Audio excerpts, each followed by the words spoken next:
नमस्कार, आज़ाद सिपाही के विशेष में आपका स्वागत है। मैं हूं राकेश सिंह।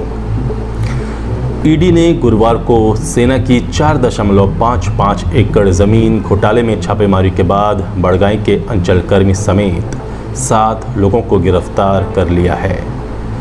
कोर्ट ने उन्हें न्यायिक हिरासत में भेज दिया है। इन 7 से अब पूछताछ होगी। इसमें कई राज खुलने की उम्मीद है। इस घोटाले में सबसे अहम नाम आईएएस अधिकारी छवि रंजन का आ रहा है। वो उस वक्त रांची डीसी थे और वर्तमान में समाज कल्याण निदेशक हैं। उनके आवास सहित अन्य ठिकानों पर ईडी ने छापेमारी की थी। कई महत्वपूर्ण कागजात मिलने की जानकारी मिल रही है। एक सवाल उठ रहा है कि आखिर छवि रंजन तक ईडी पहुंची कैसे? ईडी को ऐसा क्या हाथ लगा कि छवि रंजन पर दबिश बढ़ी? सूत्रों की माने तो सब रजिस्ट्रार की सेल डीड पर एक छोटी सी टिप्पणी छवि रंजन के लिए काल बन गई। ये डीड ईडी के हाथ लगी और छवि रंजन जांच के दायरे में आ गए।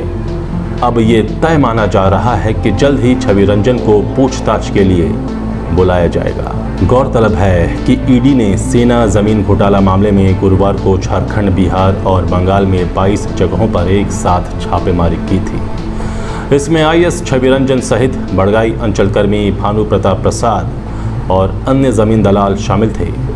भानु प्रताप के घर से बक्से भरकर जमीन से जुड़े कागजात मिले। सूत्रों की माने तो ईडी को हर जगह से कई अहम जानकारी मिली, जिसके आधार पर अंचलकर्मी सहित 7 लोगों को हिरासत में लिया गया। ईडी ने रांची स्थित बड़गाई अंचलकर्मी भानु प्रताप प्रसाद, रिम्स के कर्मचारी अफसर अली खान, कोलकाता के प्रदीप बागची, इम्तियाज़ खान, तलहा खान, अयाज खान और मोहम्मद सद्दाम को गिरफ्तार कर कोर्ट में पेश किया। अंबेडकर जयंती के अवसर पर सार्वजनिक अवकाश होने के कारण आरोपियों को जज कॉलोनी स्थित आवासीय कार्यालय में पेश किया गया था। वहां से सभी आरोपियों को न्यायिक हिरासत में भेज दिया गया है।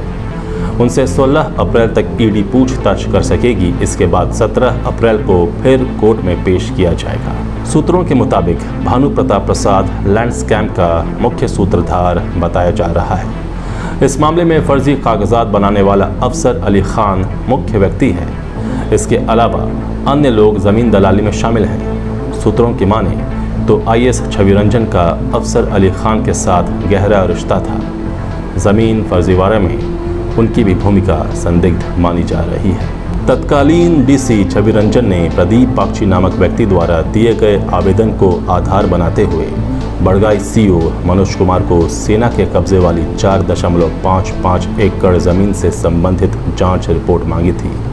सीओ ने इसके लिए बड़गाई सीआई भानु प्रताप प्रसाद को कोलकाता स्थित रजिस्ट्रार ऑफिस में दर्ज दस्तावेज की जांच करके रिपोर्ट देने को कहा। सीआई ने 22 सितंबर 2021 को सीओ को अपनी रिपोर्ट सौंपी।